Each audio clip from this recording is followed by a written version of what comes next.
L'automne, l'hiver. Là, il faut comprendre qu'on se situe environ, qu'on a terminé, on est le 22-23 août, qu'on a terminé avec le championnat canadien. En passant, c'est pas moi qui ai mis les photos de moi, hein? C'est au montage, c'est eux autres au bureau qui ont mis les photos. Septembre, octobre. On reprend, c'est quoi? C'est qu'on reprend l'entraînement extérieur, c'est 5 jours semaine.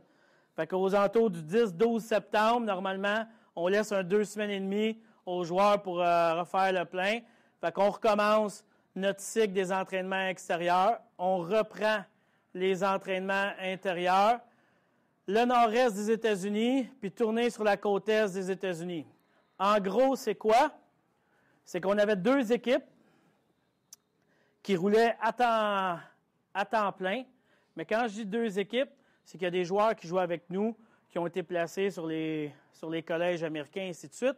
Fait qu'on a ouvert 15 nouvelles places pour des joueurs qui avaient joué Midget 3A sur l'été 2016 et puis qui avaient connu une certaine progression. Fait qu'on les a pris, on les a joints à nos 2 équipes qu'on avait du 17 et du 18 ans. Fait qu'en ce moment, on se retrouve environ à 48 gars ici à Montréal en entraînement. Ça ressemblait à quoi, le nord-est des États-Unis? C'est que c'est 2 week-ends, où est-ce qu'on part, qu'on va disputer des matchs. Il y a une équipe qui allait dans le Maine, et puis durant ce temps, il y a une équipe qui allait à Plattsburgh University. Le week-end d'après, on avait une équipe qui allait à Siena College, puis l'autre équipe allait à Sonny Sullivan. Pourquoi que ce n'est pas tout le monde qui va au même endroit? C'est qu'il y a une chose que je crois beaucoup, c'est qu'avant de courir, il faut que tu commences à marcher. Et puis, quand tu as atteint un certain niveau, puis tu as travaillé à un certain niveau, bien, on te fait passer au niveau supérieur. Puis ça, bien, c'est important pour chaque joueur pour qu'il puisse prendre le bagage. Parce que quand on rentre à ABC, ça va vite, c'est beaucoup plus gros. Fait qu'on veut que les joueurs aient un niveau de joueur qui est adapté à chaque groupe qu'on a. La tournée sur la côte est des États-Unis. Ça, on est parti au début du mois d'octobre. On est parti pour 12 jours, 14 jours si on comprend le voyagement. On devait commencer notre tournée en Virginie à Coastal Carolina University pour un showcase. Mais si vous vous rappelez, on a eu à ce moment-là l'ouragan Matthews. Alors, on a été obligé, en date de 48 heures, de changer nos plans et puis d'aller faire un tournoi, le Columbus Day, dans le Connecticut, parce que c'est là qu'il faisait le plus beau. Et puis, mais le dimanche, la température, ça avait monté, puis on n'avait pas pu jouer. Fait qu'on partait du Connecticut, on descendait sur la côte, sur le nord-ouest des États-Unis, où est-ce qu'on jouait Tallahassee Community College, Chipola. Juste donner une idée, Tallahassee, Michael Saunders qui jouait avec les Blue Jays, c'est par là qu'il est passé. On sait que Russell Martin, Bautista, ils ont passé à Chipola College aussi. Northwest Florida. C'est une des 2 grosses conférences de la Floride et Northwest Florida qui sont champions de la Floride. Pendant qu'une équipe, il y a même une équipe d'Alabama, un collège d'Alabama aussi qui n'a pas été indiqué, mais les équipes étaient séparées et puis tout le monde jouait contre le collège, mais selon un niveau adapté.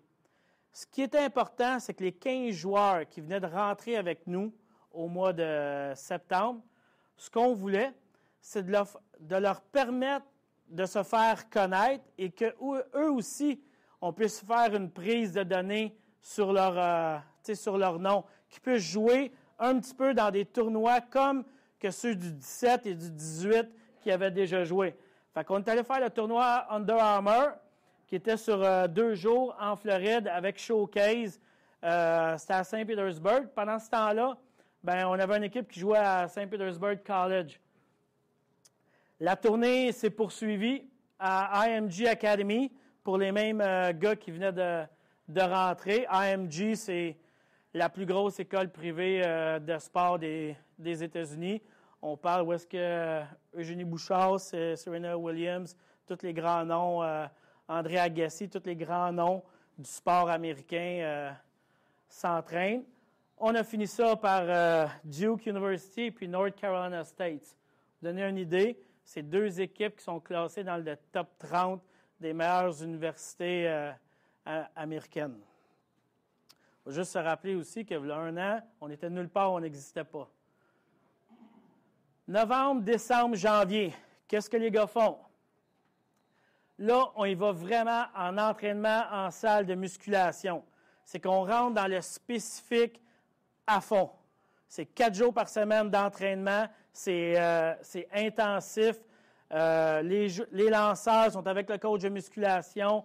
Les joueurs de position sont avec le coach de musculation. Chacun a leur programme. Il y a des niveaux dans chacun des programmes des joueurs qui arrivent. On parle d'environ tout près de 6 heures, 6h30 d'entraînement facile de musculation par semaine. Ça a du sens? Ouais, aux alentours de 6h30, 7 heures de musculation par semaine. Les testings, c'est qu'on commence à faire des tests pour les prises de données parce que le baseball majeur fonctionne encore avec certaines prises de données où est-ce qu'ils évaluent les joueurs. Quand je vous parlais au départ qu'on voulait comparer les joueurs, nos joueurs avec les meilleurs joueurs canadiens et puis les meilleurs joueurs américains, bien, il faut s'entraîner pour ces prises de données-là qui vont être représentées par Arnaud. Entraînement à la piscine, c'est qu'on suit, on a des petites sessions aussi dans l'eau que mon ami Ed aime particulièrement. Et puis, ça aide à faciliter la récupération là, pour revenir, étant donné que le volume est tellement intensif. Puis, c'est très spécifique en fin de compte. On essaie de descendre à travailler en sous-groupe le plus possible.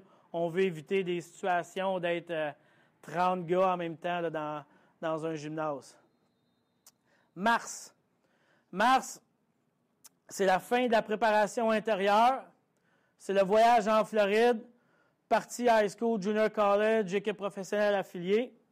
Je vous fais une petite parenthèse. L'an dernier, le plan de match, c'était qu'à cette période-ci, on aille en Arizona. T'sais, le but, là, vous avez peut-être pas vu, mais la façon que le calendrier était monté, c'est que durant tout l'été, on faisait la grosse partie du nord-est des États-Unis. On allait jusqu'à Chicago, mais le but, c'est de promener notre nom du nord au sud. C'est de se faire connaître. On avait fait l'automne d'avant, on avait fait tout ce qui est le Midwest, l'Oklahoma, le Missouri, et ainsi de suite. Et on voulait arriver au printemps et puis s'en aller en Arizona. C'est de promener, fait qu'on avait comme tapissé, si on veut, la carte des États-Unis. Ce que j'ai fait, discussion avec mes coachs, discussion avec... oui. Il y a une raison pourquoi on retourne en Floride.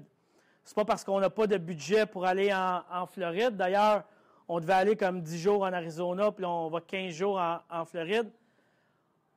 On a tellement eu un bon courant dans notre dernière année, dans la dernière été. On a renforcé ces bases-là avec notre voyage d'automne, qu'on a reçu plusieurs appels, puis on nous demande, j'ai plusieurs appels de collèges, universités qui nous demandent où est-ce qu'on va être. Fait que dans l'intérêt des joueurs, je trouvais que c'était mieux de retourner en Floride, consolider la position qu'on avait. On était sur une vague, puis d'avoir un meilleur rapport avec ça. Dans le service des joueurs, on a signé beaucoup de joueurs dans les 12 derniers mois. On est rendu à tout près de 16 joueurs signés par les collèges et universités américaines. Et on sait que dans les prochains jours, prochaines semaines, on va être capable d'annoncer encore des joueurs, des signatures. Fait que pour moi, comme directeur de programme, c'était mieux de renchérir ces bases-là qu'on avait, puis de donner cette visibilité-là à nos joueurs. Fait que c'est la décision pourquoi on a dit on met un hold sur l'Arizona, puis on demeure en Floride. D'ailleurs, on va avoir plus de matchs contre des équipes professionnelles où est-ce qu'on va jouer les Phillies, les Nationals, ainsi de suite, et des universités qu'on va avoir durant cette période-là. Ça donne quoi? Tu sais, ouais, c'est bien beau, tu nous dis tout ça. Là, je vous ai sorti, ça c'est un rapport de scout du Under Armour au mois d'octobre. Luis Gutiérrez, balance it up at the plate, pull side up, use all field, hands are direct to the ball, level path through the zone. Efrain Romero. Luis Gutiérrez, Efrain Romero, 2 joueurs qui sont rentrés avec nous autres au mois de septembre. C'est pas des gars qui ont été avec le 17 ans. C'est pas des gars qui ont été avec le 18 ans. C'est des gars que ça faisait 4 semaines qu'ils étaient avec nous. On s'en va en tournoi. Boum. rapport de scout qui sort sur eux autres. J'ai des rapports de scout, j'en ai sur Le Breu, j'en ai sur Savoie, j'en ai sur Vinci. J'ai fait exprès de vous mettre 2 jeunes qui sont juste rentrés pour que tout de suite, ça met un... Tu sais, j'aurais pu arriver et vous dire, ben, Rémi Patry, les Tigers viennent de le voir au Canada Cup, puis ils font remplir tout de suite des papiers. Marc-Antoine Lebreu, les Padres viennent de le voir, remplir des papiers. Non, je vais vous montrer que ça a tout de suite un impact, puis c'était pas juste, ben, on sait, c'est des gars du 17 ans ou des gars du 18 ans, c'est des gars qui sont sur l'équipe nationale. Non, ça arrive pour tout le monde. Petite anecdote. Marc-Antoine Lebreu m'appelle. Bob, comment ça, il y a un gars de l'Arizona qui m'appelle, je ne sais pas quoi il dit, je ne sais pas. Ben, s'il y a un gars, on est allé en Arizona? Non. Pourquoi qu'il y a un gars de l'Arizona qui l'a vu? Eux délèguent des gens. Vous faites, vous les joueurs, vous faites bonne impression, vous vous faites remarquer. Des fois, ça te prend juste une apparition au bâton. Tu viens juste pour comme lanceur, tu viens juste affronter un frappeur. Il suffit que tu sois là sur le bon moment, ça plaise à quelqu'un, et puis ça va aller de l'avant. Bien, c'est ce que ça donne. Fait que je vais vous le montrer pour... Hey, ça donne quoi? Revue de presse. C'est pour Mick. Mick m'avait demandé de mettre la photo. C'est le tournoi où est-ce que les 17 ans avaient gagné. Mais quand tu performes aussi, bien, ça a des retombées. Puis ces retombées-là, on a performé en Floride, bien, on a un retour aussi sur l'investissement. Ça donne quoi? Perfect game, pour ceux qui ne comprennent pas, c'est... Non, je suis enregistré. C'est la plus grosse compagnie, disons-le, de données pour tous les joueurs en vue des prochains repêchages, collèges américains. Toutes les écoles secondaires sont rankées, permettez-moi l'expression anglaise. Tous les joueurs de chaque année, c'est un finissant 2017, il y a le classement. Tu as un finissant 2018, tu as le classement. Finissant 2019, tu as le classement.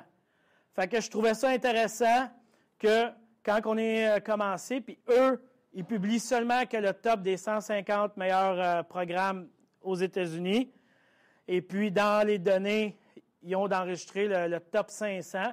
Puis je trouvais ça cool qu'après 1 an, ben, on se retrouve quand même classé au 81e rang. Fait que ça sera à nous de travailler plus fort, autant le 17 ou le 18 que d'avancer dans les prochaines années.